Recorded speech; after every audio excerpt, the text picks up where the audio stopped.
현실적으로 볼 때 북한이 핵을 가지고 있고 핵을 포기하겠다라는 입장을 고수하고 있으니 비핵화라는 거는 장기적인 목표로 들 수밖에 없는데 이번의 관점에서 볼 때는 절대로 그 목표는 포기할 수가 없다.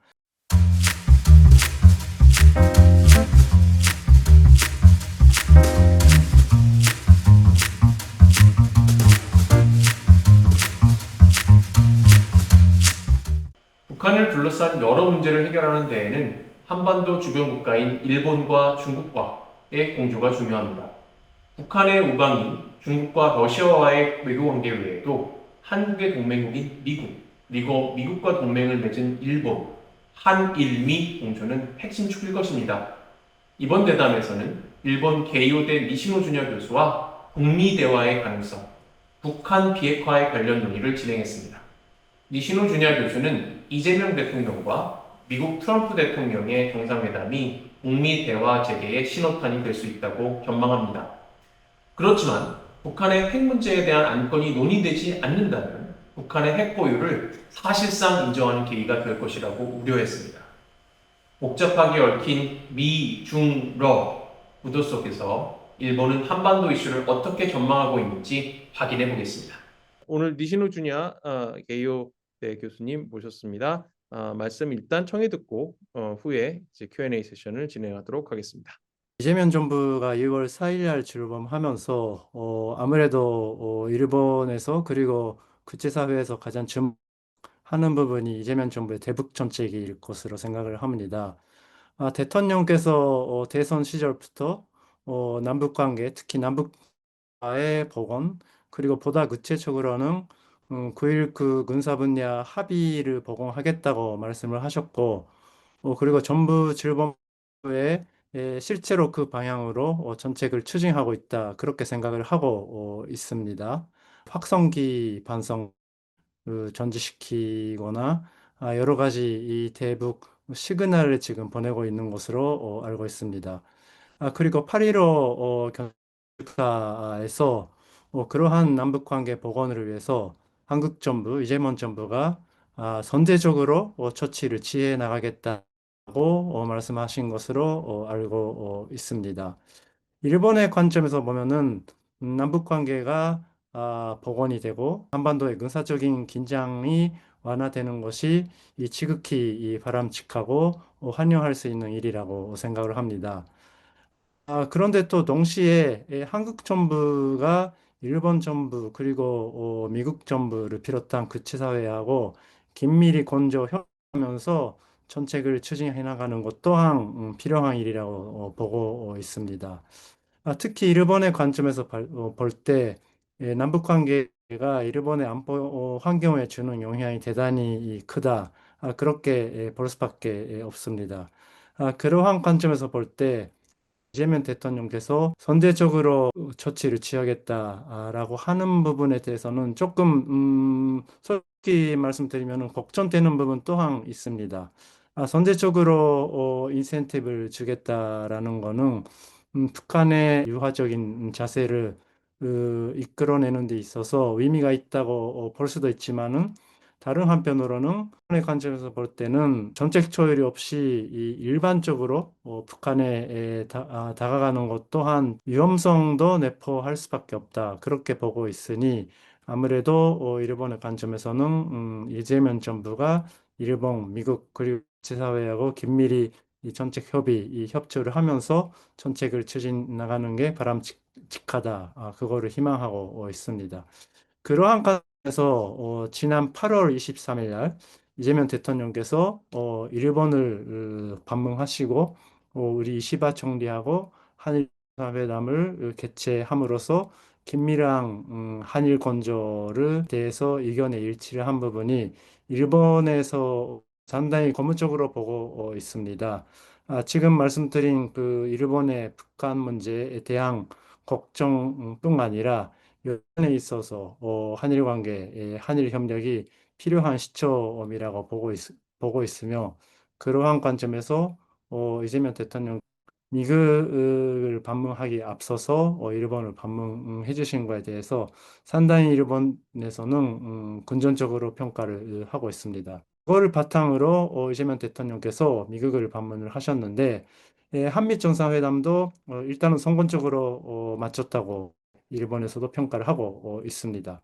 앞으로 한미일 긴밀히 건조하면서 북한 문제를 비롯한 구체적 과제들에 대해서 함께 나아갈 수 있기를 기대하는 바입니다. 일단 이상으로 모두 발언을 마치도록 하겠습니다. 네, 네, 니시노 준현 교수님 감사합니다. 그러면 이제 그 본격적으로 토론에 들어가도록 하겠습니다. 첫 번째 질문은 이제 가장 최근에 이제 방금 우리 니시노 준야 교수님께서도 이재명 대통령과 도널드 트럼프 대통령의 그 한미 정상회담이 처음으로 있었습니다. 근데 이제 거기서도 그 북한과 관련된 여러 그 논의들이 있었는데 이제 그 중에 가장 주목을 많이 받았던 표현은 이재명 대통령이 도널드 트럼프 대통령에게 도널드 트럼프 대통령 자신이 피스메이커 그러니까 평화의 전도사가 되어서 북한과의 평화를 먼저 이끌고 그다음에 이재명 대통령은 이제 한국 대통령으로서 페이스메이커 그 페이스를 조절하고 도와주는 그런 보조적인 역할을 하겠다라고 선언을 했고 동시에 이제 도널드 트럼프 대통령이 직접 북한을 방문하고 북한과의 관계를 정상화하고 또는 김정은과의 그 회담 도 직접 하기를 권유했습니다. 한국 대통령으로서는 처음 이러한 형태의 접근을 공식적으로 했는데 여기에 대한 이 평가도 궁금합니다. 네, 뭐 우리 니시노 준야 교수님의 평가, 전반적인 일본 내각의 이시바 내각의 평가 부탁드리겠습니다. 네, 이재명 대통령을 비롯한 한국 정부 요인들이 뭐 정부 출범 직후 아니면은 대선 북미 관계에 대한 상당한 그 기대를 걸고 있었던 것으로 기억하고 있습니다. 그러한 관점에서 이번 반미를 통해서 트럼프 대통령에게 김정은 위원장하고의 대화를 적극적으로 요청한 거는 뭐 어떻게 보면 놀라운 일이 아니라고 생각을 하는데요. 근데 트럼프 대통령께서 김정은 위원장과의 대화를 적극적으로 사람이 이재명 대통령이 처음이다라는 식으로 말씀하신 그런 부분이 저는 개인적으로 주목을 했습니다. 트럼프 대통령 입장에서는 그 김정은 위원 북미 대화를 시작하는 데 있어서 아무래도 국제사회의 눈을 많이 신경 쓰고 있는 것 같습니다. 그러한 관점에서 한국 정부가 공식적으로 북미 대화를 적극적으로 지지하겠다라고 말씀하신 부분이 트럼프 대통령에게는 상당히 어떻게 보면 용기를 준 그런 발언이 아니었을까라는 생각이 듭니다. 그리고 문재인 정부 시절에는 그 운전석에 앉아서 남북 관계를 이끌어가겠다라고 그 당시에 문 대통령께서 말씀을 하셨는데, 이제 페이스메이커의 역할을 하겠다라는 것이 아무래도 남북 관계 어려운 형씨를 인식한 발언이라고 생각을 합니다. 북한에서 현재 남북 관계를 적대적인 그 극과 간 관계라고 규정을 하고 있는데 그러한 관점에서 아무래도 한국이 북한하고 직접 대화를 하고 남북 관계를 타개하는 데 상당한 그 한계가 있을 수밖에 없다. 그러한 관점에서 트럼프 대통령에게 일단은 그 물꼬를 뜨는 역할을 맡기겠다. 그러한 음, 인식이 상당히 이재명 대통령 발언에 녹아 있다. 그렇게 보고 있습니다. 일본의 음, 관점에서 본다면은 아까 말씀드린 대로 대화 혹은 북미 대화가 이루어짐으로써 한반도의 군사적인 긴장이 완화되는 것은 기본적으로 바람직한 일이라고 볼 수가 있겠으나 북한의 입장을 고려할 때 핵무기를 버리지 않겠다라는 입장을 지금 취하고 있으니 그러한 북한의 입장을 유지하면서 북미 대화라든지 남북 대화를 이어가게 된다면은 결국은 북한의 보유를 인정해버리는 거 아닌가라는 기본적인 우려가 걱정이 있습니다. 그렇게 볼 때 북미 대화, 남북 대화를 하는 데 있어서도 결국은 그 북한의 비핵화, 한반도의 비핵화라는 최종 목표를 유지하면서 조심스럽게 접근을 하는 것이 필요하다. 그렇게 일본의 안보 전문가들은 보고 있습니다. 그리고 일본 정부의 입장에서 볼 때 당연히 그 핵 미사일 문제가 일본의 군사적인 위협으로 다가오고 있으니까 그 문제에 대한 대처도 필요하겠으나 일본 국민이 관심을 가지고 있는 납치 문제 이 부분에 대해서도 일본의 목소리를 계속 내야 되겠다라는 그런 생각도 있는 것 또한 사실입니다. 잘 알겠습니다. 네. 핵과 관련된 문제, 북한 핵 문제에 있어서 이 도널드 트럼프 대통령의 접근 방식은 기존에 있었던 미국 대통령들 또는 기존에 있었던 뭐 한국의 대통령들, 일본의 총리들, 이 각 정부와는 상당히 좀 다른 것으로 보입니다. 지난 2년 동안 그 러시아와 북한과 러시아의 협력이 아주 긴밀해졌고 군사 동맹이 되었습니다. 거기서 제일 중요한 변수는 우리가 잘 인식하지는 않지만 러시아가 북한을 공식적인 핵무장 국가로 인정을 했다는 것이죠. 북한은 상당히 이 강하게 반응하고 있습니다. 네, 뭐 그 중에서 또 하나 재밌는 표현이 있었죠. 그 이재명 대통령이 CSIS에서 기자회견은 아니고 여러 가지 그 토론회 형태의 이 시간을 가졌었는데 거기서 이제 북한을 가난하지만 사나운 이웃이라는 형태의 표현을 했고요. 여기에 따라서 또그 북한의 조선중앙통신 같은 경우에는 매우 강경하게 공격적인 언사를 쏟아내면서 이재명 대통령을 비난했습니다. 어떻게 보면 기존의 우리 한국의 진보 진영 출신의 대통령이나 정치인들에게서 나올 수가 없었던 그런 형태의 발언입니다. 가난하지만 사나운 이웃. 네, 이런 것에 대해서는 어떻게 평가하시는지 궁금합니다. 이재명 대통령의 CSIS에서의 발언은 당연히 뭐 북한이 가난하다라는 발언은 당연히 북한에서 반발할 수밖에 없느라고 생각을 합니다. 아마는 현실적으로 봤을 때는 그렇게 볼 수밖에 없는 그런 부분도 있을 것 같습니다. 다만 남북 대화를 추구하는 입장에서는 북한이 어떻게 생각을 하고 있는지 또한 신중하게 생각을 할 필요가 있지 않겠는가 그렇게 보고 있습니다. 이재명 대통령께서 소위 그 실용주의를 내걸고 있는데 남북 관계의 어려움을 동시에 인식을 하면서 남북 관계를 어떻게 보강하는가 그러한 고민을 할 때 아까도 말씀을 드렸듯이 이 남한 한국 스스로가 주도권을 잡는 게 쉽지가 않다. 그래서 일단은 트럼프 대통령에게 그런 역할을 해주기를 바라고 있다. 그렇게 보고 있습니다. 일본의 관점에서 볼 때 아니면은 그에서 볼 때 가장 큰 우려는 흔히 얘기하듯 북미 대화가 북미 간의 그 군축함 현실이 되는 거 아닌가라는 부분에 있는 것 같습니다. 현실적으로 볼 때 북한이 핵을 가지고 있고 핵을 포기하겠다라는 입장을 고수하고 있으니 비핵화라는 거는 장기적인 목표로 들 수밖에 없는데 이번의 관점에서 볼 때는 절대로 그 목표는 포기할 수가 없다. 그래서 회담이나 협상 아니면은 대화를 할 때 그 부분을 절대로 잊어서는 안 된다라는 그런 인식이 강하게 있습니다. 그런 관점에서 볼 때는 이재명 대통령께서 여러 번에 걸쳐서 북한 문제, 북핵 문제에 있어서는 첫 번째가 동결, 두 번째가 삭감, 세 번째가 장기적으로 비핵화. 이 단계적인 비핵화를 말씀하시고 있고 대단히 현실적인 접근 방식이라고 보고는 있나 그래도 그러한 단계적인 비핵화로 가는 데 있어서도 소위 그 엔드 스테이트 선착점을 명확하게 이제 합의할 필요가 있지 않겠는가. 그렇게 일본의 많은 안보 전문가 그리고 일본 정부도 보고 있는 것으로 생각을 하고 있습니다. 자, 그러면 그 좀 방향을 바꿔서 이제 그 중국하고 북한, 러시아 관계도 잠깐 다뤄보도록 하겠습니다. 9월 3일 전승절 그 열병식에 이제 그 시진핑 중국 국가주석이 블라디미르 푸틴 러시아 대통령과 그다음에 그 북한의 김정은 위원장을 초대해서 그 둘이 함께 그 어, 열병식에 참석을 하기로 했죠. 그다음에 이제 그러면 이제 아마 뭐 그 시진핑 주석 양쪽 옆으로 블라디미르 푸틴 그다음에 이제 김정은 그 위원장이 같이 서게 될 가능성이 높습니다.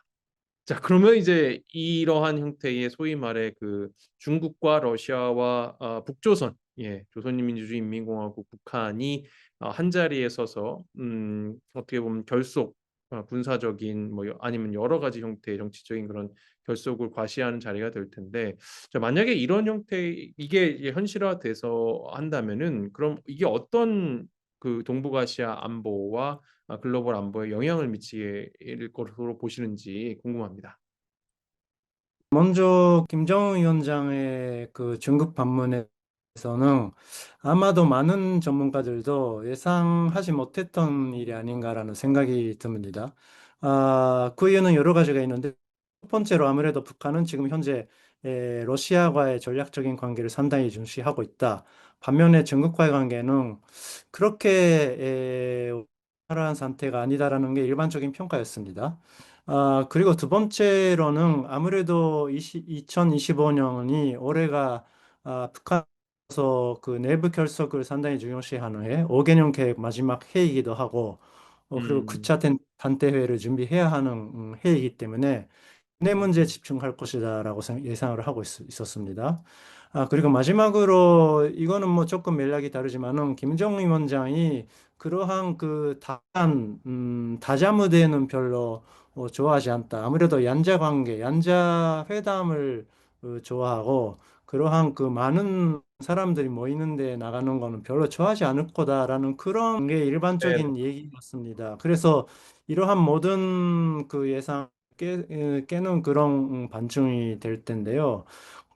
과연 그 김정은 위원장의 중국 방문이 그리고 추후 어떤 행동을 염두에 두고 중국을 방문할 할 것인지에 대해서는 저도 사실은 예상하기 어렵습니다. 딱 그거를 함으로써 아무래도 김정은 위원장이 제가 봤을 때는 어떤 간에 한반도 문제는 강대국의 뭐 관여라든지 이 생각을 배제할 수가 없기 때문에 일단은 러시아뿐 아니라 중국도 자기 편으로 만들면서 일단은 그 강대국 간에 어떤 움직임이 있다 하더라도 북한이 거기에 뭐 휘말리거나 흔들지 않도록 하는 그런 선제 처치가 아닐까 그렇게 생각을 합니다. 그래서 크게 뭐 서로 다른 두 가지가 있을 수가 있는데 첫째로는 북미 접촉을 염두에 둬서 중국과의 관계를 일단 사전 조율한 것이 아닌가라는 그런 견해가 있을 수도 있고 또 정반대로 일단은 그 북중로 삼각관계를 형성함으로써 한미일 삼각관계에 뭐 대항하려고 하는 그런 움직임이 아닌가 그렇게 볼 수도 있습니다. 혹은 그 양쪽이 다 모두 합쳐서 그거를 잘 조율을 해가면 대외 관계를 해 나가는 거 아닌가 그런 생각도 한번 해봅니다. 네.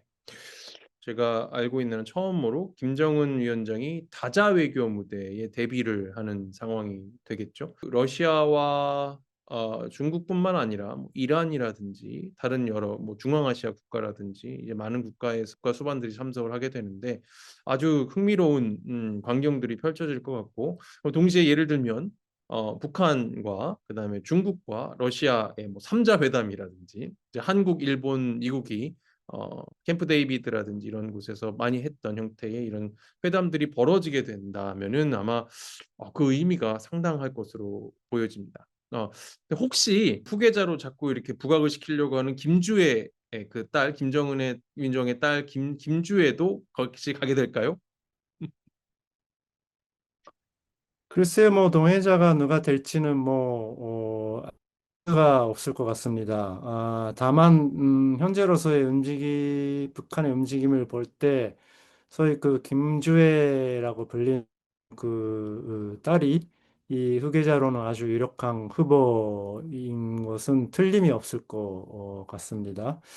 거기에 같이 중국에 방문하게 되면은 그 후계설에 더 힘을 실어주는 그런 의미가 될 것 같습니다만은 일단은 뭐 중국 방문을 위해서 지금 말씀하신 뭐 북중러 산자회담이라든지 이 그런 외교적인 움직임이 어떻게 될지 거기에 첫 번째로 많이 주목을 해야 할 것 같습니다.